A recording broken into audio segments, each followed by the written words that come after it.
मीता झा बजै छी, जय मैथिल जय मिथिला। अहाँ सबके प्रणाम है हमर, आर अपन आशीर्वाद बना के रखू। आई एकटा नचारी लऽ के आयल छी, तो सुनू, सुना रहल छी, आनंद लिया, लाइक सब्सक्राइब करू। बेला के पतिया में कौन गुण हो, जरा देखा हो भोला।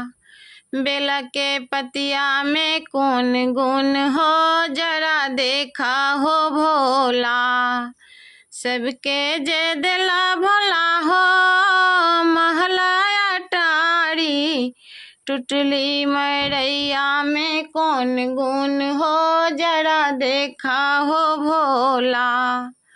टुटली मरैया में कौन गुण हो, जरा देखा हो भोला।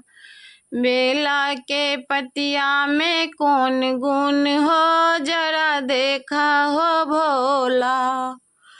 सबके जे दिला भोला हो, पूरी जिलेबी। सबके जे दिला भोला हो, माखन मिश्री। भांग धतूरा में कौन गुण हो, जरा देखा हो भोला।